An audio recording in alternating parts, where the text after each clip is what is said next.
Hi, everybody. This is the Bricks and Bleachers podcast. All things Chicago Cubs in under 10 minutes. Cubs are on a tear here at the second half. Let's recap what's behind the big turnaround. And magically, we're talking about the postseason for the Cubs. Plus updates on a couple of Cubs starters and news and notes from around Major League Baseball. Cubs are 60-56 entering play on Saturday. That's good for second place in the National League Central, 2.5 games behind Milwaukee, and tied with Cincinnati for second in the division, and also tied with the Reds for the third and final wild card position in the National League. Cubs are coming off a 6-2 win last night in Toronto. Nico Hoerner and Cody Bellinger with home runs at the first inning. Cubs enjoyed hits from 7 of 9 batters in the lineup last evening. Javier Assad making a rare start, but looked pretty good. 7 innings, gave up just 1 run. Michael Fulmer came in the 8th, and Adbert Alzolay in the 9th. Those guys have really delivered down the stretch out of the bullpen. Cubs are clicking on all cylinders. Cubs were 10 games below 500 on June 8th.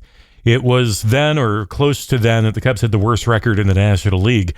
Now they are positioned for the postseason, and they are one of the hottest teams in baseball. Thanks in part to their longest winning streak of the season, an 8-game win streak in late July that really solidified the team as buyers at the trade deadline. Since the All-Star break in early July, Cubs are 18-9, second best record in the National League, and tied with the Dodgers for most wins in the National League during that time. Defense has been tight, especially that combo of Swanson and Hoerner in the middle infield. Offense has come alive too. You can't pin all the success on one player or one game or any one thing, but the injury to and return of Cody Bellinger is one of the biggest things to happen to this team. Bellinger was out from May 15 to June 15. Team greatly struggled while he was out, although they did find another big contributor during that time in Mike Tauchman. Now, this is a guy who was not on my radar. He was not on the opening day roster, but he's proven to be good defensively in center field, as well as a pretty valuable leadoff option for manager David Ross. Even with Bellinger's return, Tauchman still sometimes plays in center field, which moves Bellinger to first base, which is okay because that was a big spot of weakness for the Cubs throughout the first half of this season. Bellinger came back June 15, ended up becoming the National League Player of the Month for July, playing very similarly to his MVP season of 2019. We've also seen the pitching staff improve. Justin Steele is 13-3 on the year, the anchor of the Cubs' starting rotation, solid throughout the year. Kyle Hendricks, meanwhile, has been inconsistent since returning from injury in late May, but he has provided the Cubs with multiple strong outings. Drew Smyly started the year strong, had a no-hitter into the 8th inning back in May, but he has been virtually disastrous the last month and a half. In his last 8 appearances, he's turned in more than 5 innings just one time, even struggling to go beyond 4 innings, doing that only 4 times out of his last 8.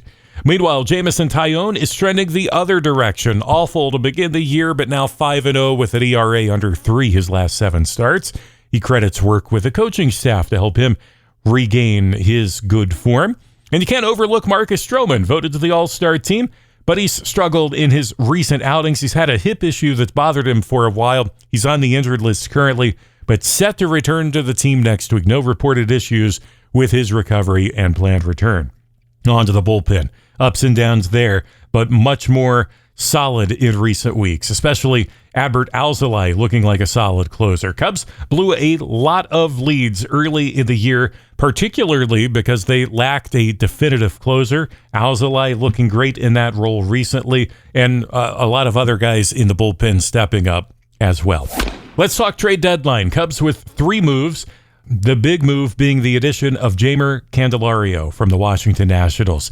He's been playing third for the Nats this year. Cubs plan to use him at both third and first. It's a return to the Cubs for Candelario, who came up with the Cubs a few years ago. Handful of games for them in 2016, and then some more action in 2017 before being traded to the Tigers. Candelario is arguably the best position player to be moved at the deadline across all of Major League Baseball, and he's contributed quite well for the Cubs the last week and a half or so. Cubs also moved Nelson Velasquez to Kansas City for reliever Jose Quaz, and a minor league deal with Tampa Adrian Sampson and Manny Rodriguez to the Rays in exchange for Josh Roberson. He's a starter who's transitioning to the bullpen, and he's been assigned to the Iowa Cubs. Sampson, meanwhile, cut from the Rays organization almost immediately after that trade. Would have liked to see the Cubs gain another mid-level starter for the stretch run, but they do have a few arms to lean on. Moving through the minor league system, as we saw yesterday, an in-house option like Javi Assad, who can be a reliever or a starter. He stepped up big, and we hope to see that as needed moving forward. This and that news and notes from around Major League Baseball. New York Mets entered the year with such high hopes and high salary as well, but it's not been a good year. Max Scherzer traded to Texas at the deadline, while Justin Verlander was shipped back to Houston. We've seen 2 no-hitters already in the month of August, the most recent being Michael Lorenzen of the Philadelphia Phillies, no-hitting the Washington Nationals on Wednesday. First time the Nats have been no-hit since the franchise move from Montreal to D.C. The Baltimore Orioles called up Adley Rutschman in late May last season, and since doing so, they haven't been swept in a series. That's a streak of 76 consecutive series without being swept. That's the 5th longest streak in Major League history and the longest since the early 1940s. And a pretty neat comeback story in Houston. John Singleton was a highly touted prospect with the Astros about 10 years ago.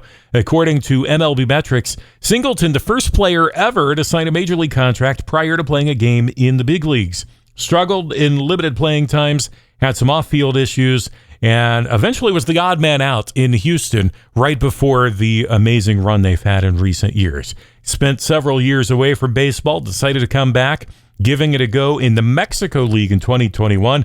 He was called up this week by the Astros, hit a home run last night for him. His first homer at Minute Maid Park in 8 years. Have no idea what the future holds for John Singleton, but quite a story up to this point. All right, back to the Cubs. A 3-game series this weekend in Toronto. Cubs took the opener last night. Both teams on the cusp of postseason action, each team in position for the wild card position. Cubs in the National League, Blue Jays over in the American League. Blue Jays with a better record than the Cubs. They're 65-53. That's only third in that very difficult American League East. Cubs are 60-56 entering play on Saturday. Justin Steele gets the start this afternoon. He's 6-1 over his last 8 starts. Chris Bassett to the mound for the Blue Jays with an 11-6 record on the year. He's gone 6 innings or more in 7 of his last 9. Seiya Suzuki in the lineup today for the Cubs. He'll play right field and bat 8th. He's been struggling recently. In fact, he's found himself as the odd man out for the Cubs a few times recently. David Ross pulling him from the starting lineup consistently. Suzuki spending a lot of time with the coaching staff trying to regain his form, both for power but for contact. Mike Tauchman, who's been such a great addition in center field. While Cody Bellinger was injured, Mike Tauchman also plays a pretty good right field. But today, Tauchman starts in center, Suzuki at right, Bellinger at first, Candelario at third. We seem to see those guys bounce around between positions, but it seems as long as they're in the lineup, it seems to yield good things for the Cubs, who are leading or among the leaders in pretty much every offensive category since the All-Star break. Cubs and Blue Jays this afternoon at 3 o'clock Eastern, 1:30 tomorrow. Monday will be an off day for the Cubs. Then they'll host the White Sox for 2 games on Tuesday and Wednesday to wrap up the Crosstown Classic. Thursday, another off day for the Cubs. Offer your thoughts anytime on the Cubs. Post with us on X at Bricks Bleachers. And subscribe if you're not already so you never miss an episode. iHeartRadio, Spotify, Apple Podcasts, and more. All things Chicago Cubs in under 10 minutes. This is the Bricks and Bleachers Podcast.